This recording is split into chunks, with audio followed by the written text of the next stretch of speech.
80 90 पूरे 100 आगे गाओ 100 मिला के धागा चोर निकल के भाग तो कौन आया ये छोटे मेरे सर का है आगे आजा अभी इसका अभी क्या अस्मिता सुस्मिता नहीं रे पगला अस्मिता संतोष पगले हवा का गजब गजब धरती पर लोग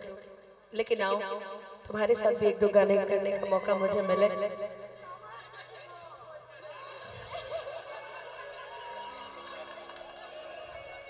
तो हर सेटिंग छे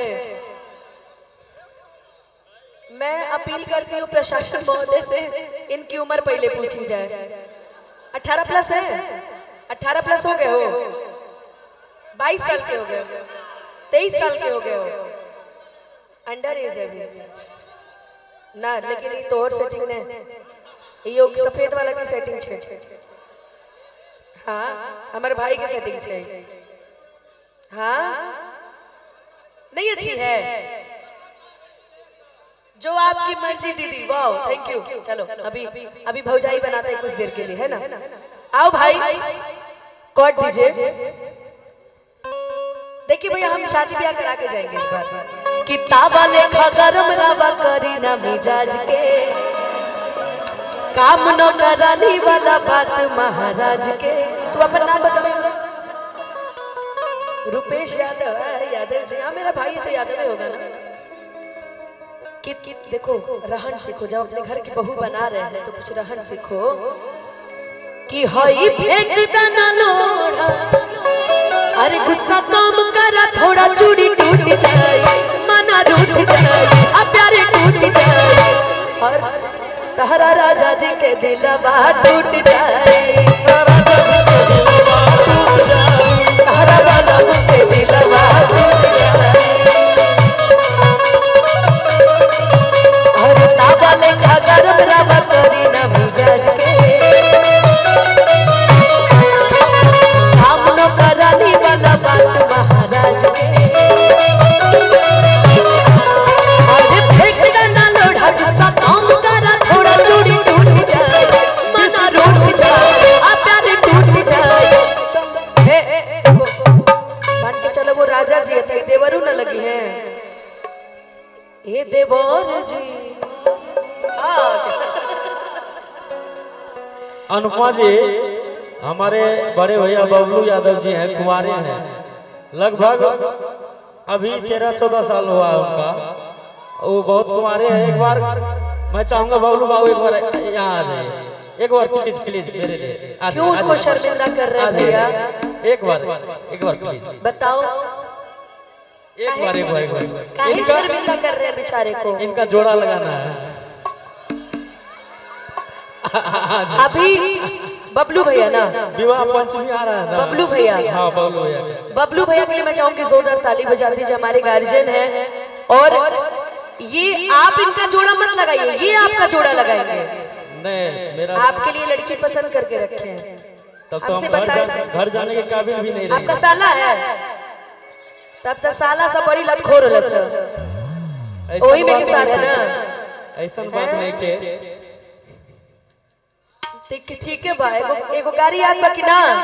थोड़ा सा हमरा बच गया है इसमें बढ़ने सटने के लिए अब मान लीजिए बबलू भैया की तरफ से मैं हूँ अब मैं आपके लिए एक गाड़ी गाई इनका करते हैं संतोष बाबू कितनी ताकला गाय की ना गाय कितनी ताकला दे बोली अपका लिखल बात ताली हो जाए ताली क्यों पहला है ऐसा धरती पर आदमी देख रहे हैं जिसको गाली पड़ रही है कह रहा ताली बजाइए देखिए तवार लिखल बा हो सोमार लिखल बा तारा बहिन के सोरा गो भतार लिखल बा तनी ताकला दे बोली अपका लिखल बा बबलू भैया आपका मजाक बनाने के लिए मंच पर बुलाए थे ये ठीक है ना कि आपका नाम क्या है भैया आपका नाम क्या है जय कृष्ण यादव चलिए आइए कि तहरा राजा जी के दिलवा टूट जाए तहरा वालों के दिलवा टूट जाए इतनी अच्छी रिसियालू कहे खिसियालू कहे गरम आलू तब फेंक दलू आलू ए भैया कि हमसे भइल बाटे भारी धोखा एही आलू के मिस दे हम चोखा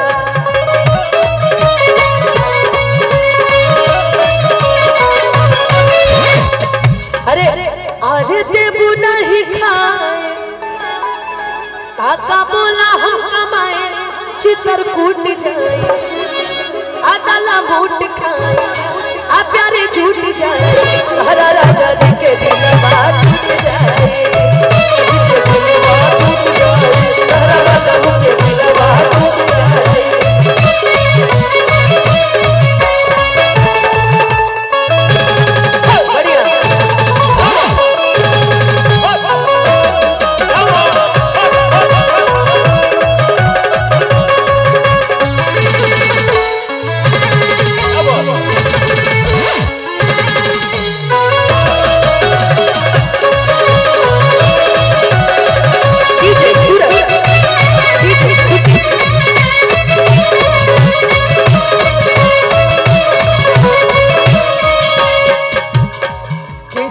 छोड़ा भवन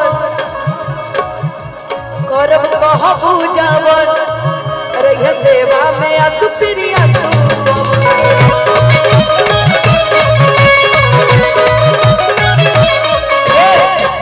कि रैया सेवा में आसु प्रियांशु पवन है सूरज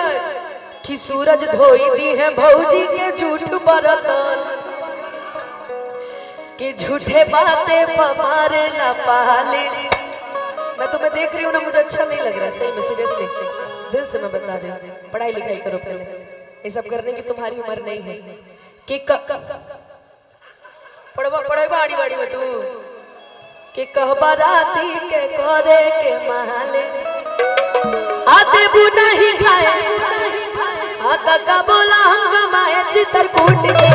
आदला बूट खाए आ प्यारे झूठ खाए ए पगली कि जे पगली मिलके रोवे बिछड़ के कतना रोई